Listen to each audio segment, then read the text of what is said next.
Khodam malaikat dan khodam jin. Ada berbagai ilmu itu ada yang dipelajari, ada juga yang diberikan langsung oleh Allah. Ilmu yang dipelajari itu berasal dari hasil laku manusia atau warisan dari bangsa jin. Segala ilmu yang dipelajari untuk memperoleh kelebihan atau kesaktian tertentu itu semua berkhodam jin. Entah ilmu hikmah, ilmu kejawen, ilmu karuhun, aji-aji kesaktian. Loh, masak begitu tuh Pak Kiai? Apa ndak khodamnya malaikat juga ada? Misal saya itu berzikir dari asma Allah, apa saya juga dapatnya khodam jin, bukan malaikat? Nah, itulah yang perlu dipahami dan dimengerti. Bisa jadi malah syaitan yang masuk menjadi khodam kita tanpa kita sendiri tahu dan memahaminya, malah mengira syaitan itu adalah pertolongan Allah. Sesungguhnya setan masuk mengalir ke dalam tubuh anak Adam mengikuti aliran darahnya, maka sempitkanlah jalan masuknya dengan puasa. Setan jin menguasai manusia dengan cara mengendarai nafsu syahwatnya. Sedangkan urat darah dijadikan jalan untuk masuk dalam hati. Hal itu bertujuan supaya dari hati itu setan dapat mengendalikan hidup manusia.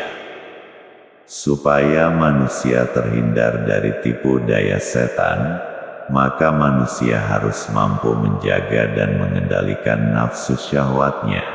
Padahal manusia dilarang membunuh nafsu syahwat itu, karena dengan nafsu syahwat manusia tumbuh dan hidup sehat, mengembangkan keturunan, bahkan menolong untuk menjalankan ibadah. Dengan melaksanakan ibadah puasa secara teratur dan istiqomah, di samping dapat menyempitkan jalan masuk setan dalam tubuh manusia, juga manusia dapat menguasai nafsu syahwatnya sendiri, sehingga manusia dapat terjaga dari tipu daya setan. Itulah hakikat mujahadah. Jadi mujahadah adalah perwujudan pelaksanaan pengabdian seorang hamba kepada Tuhannya secara keseluruhan, baik dengan puasa, salat maupun zikir. Mujahadah itu merupakan sarana yang sangat efektif bagi manusia untuk mengendalikan nafsu syahwat dan sekaligus untuk menolak setan. Allah Subhanahu wa Ta'ala berfirman, sesungguhnya orang-orang yang bertakwa, bila mereka ditimpa was-was dari setan, mereka berzikir kepada Allah, maka ketika itu juga mereka melihat.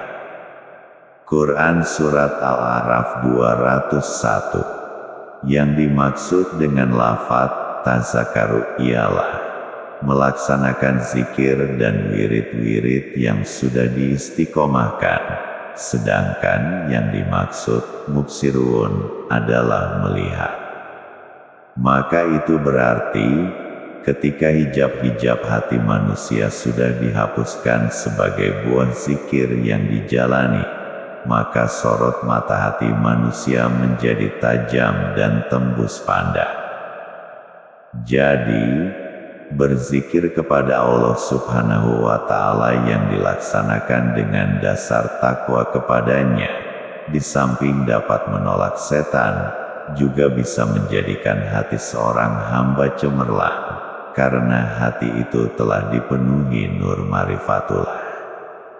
Selanjutnya, ketika manusia telah berhasil menolak setan jin, maka khodamnya yang asalnya jin akan kembali berganti menjadi golongan malaikat. Sesungguhnya orang-orang yang mengatakan, Tuhan kami ialah Allah, kemudian mereka meneguhkan pendirian mereka, maka malaikat-malaikat akan turun kepada mereka dengan mengatakan, Janganlah kamu merasa takut, janganlah kamu merasa sedih, dan bergembiralah kamu dengan memperoleh surga yang telah dijanjikan Allah kepadamu. Kamilah pelindung-pelindungmu di dalam kehidupan di dunia maupun di akhirat. Quran Surat Fussilat 30-31. Firman Allah Subhanahu wa Ta'ala, kami adalah pelindung-pelindungmu di dalam kehidupan di dunia maupun di akhirat. Itu menunjukkan bahwa malaikat-malaikat yang diturunkan Allah Subhanahu wa Ta'ala kepada orang yang istiqomah tersebut adalah untuk dijadikan khodam-khodam baginya. Jadi, bagi pengembara-pengembara di jalan Allah, kalau pengembaraan yang dilakukan benar dan pas jalannya, maka mereka akan mendapatkan khodam-khodam malaikat. Seandainya orang yang mempunyai khodam malaikat itu disebut wali, maka mereka adalah waliullah.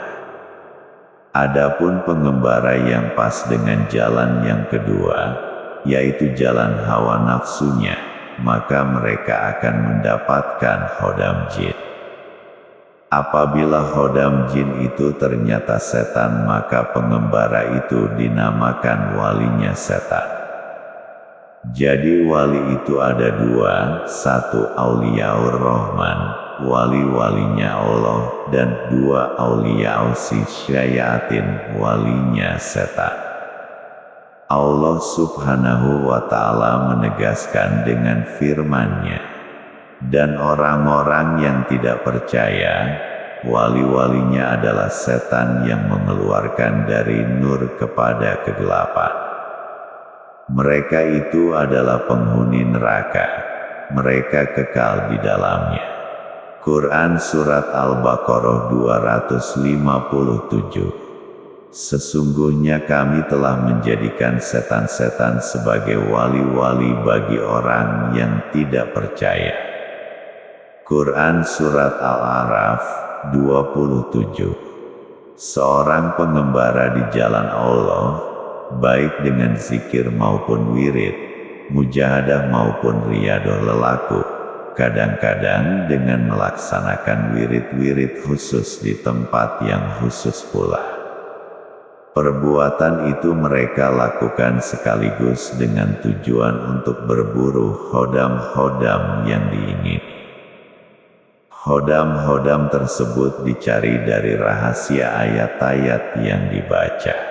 Semisal mereka membaca ayat kursi sebanyak 100.000 dalam sehari semalam. Dengan ritual tersebut mereka berharap mendapatkan khodamnya ayat kursi. Sebagai pemburu khodam, mereka juga kadang-kadang mendatangi tempat-tempat yang terpencil, di kuburan-kuburan yang dikeramatkan, di dalam gua di tengah hutan belantara. Mereka mengira khodam itu bisa diburu di tempat-tempat seperti itu. Kalau dengan itu ternyata mereka mendapatkan khodam yang diingini, maka boleh jadi mereka justru terkena tipu daya setan jin. Artinya, bukan jin dan bukan malaikat yang telah menjadi khodam mereka, akan tetapi sebaliknya, tanpa disadari sesungguhnya mereka sendiri yang menjadi khodam jin yang sudah didapatkan itu. Akibat dari itu, bukan manusia yang dilayani jin, tapi merekalah yang akan menjadi pelayan jin dengan selalu setia memberikan sesaji kepadanya. Sesaji-sesaji itu diberikan sesuai yang dikehendaki oleh khodam jin tersebut.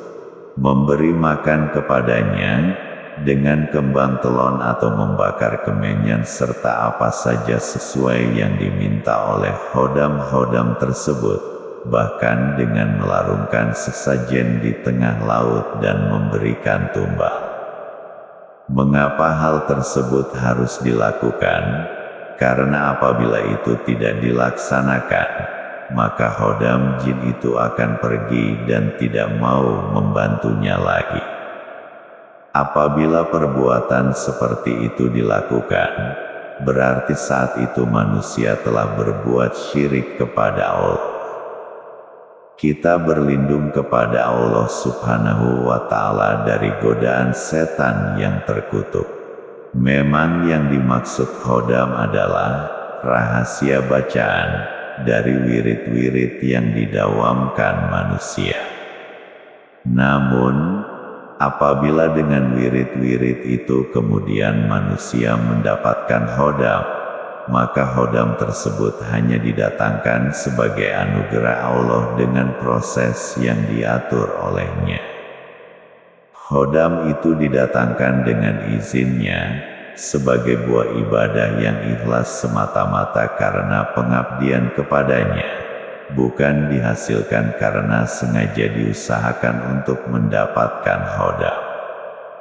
Apabila Khodam itu diburu, kemudian orang mendapatkan, yang pasti Khodam itu bukan datang dari sumber yang diridai Allah, walaupun datang dengan izinnya pula.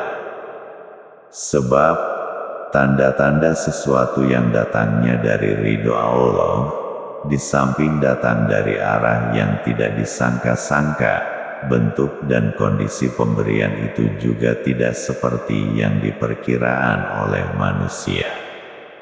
Demikianlah yang dinyatakan Allah Subhanahu wa Ta'ala. Dan barang siapa bertakwa kepada Allah, Allah akan menjadikan jalan keluar baginya untuk menyelesaikan urusannya, dan memberikan rizki kepadanya dari arah yang tidak terduga. Quran Surat At-Tolak 2-3. Khodam tersebut didatangkan Allah sesuai yang dikehendakinya, dalam bentuk dan keadaan yang dikehendakinya pula, bukan mengikuti kehendak hambanya. Bahkan juga tidak dengan sebab apa-apa, tidak sebab ibadah dan mujahadah yang dijalani seorang hamba, tetapi semata sebab kehendaknya.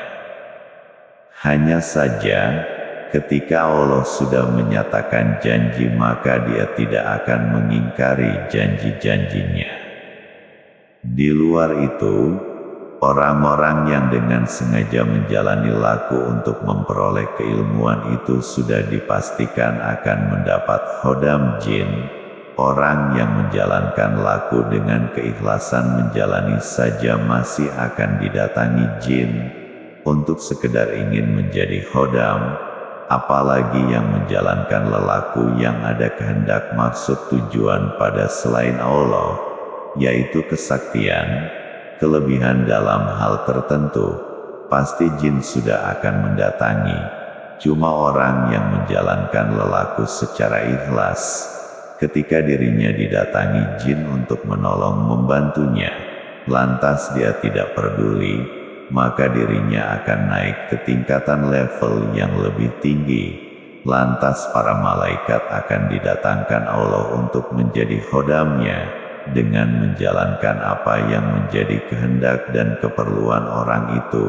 Ketika orang itu tidak peduli, maka dia akan naik ke level yang lebih tinggi lagi sampai dirinya itu diijabah langsung oleh Allah tanpa harus dengan perantara atau sebab yang menjadikan hal itu terjadi.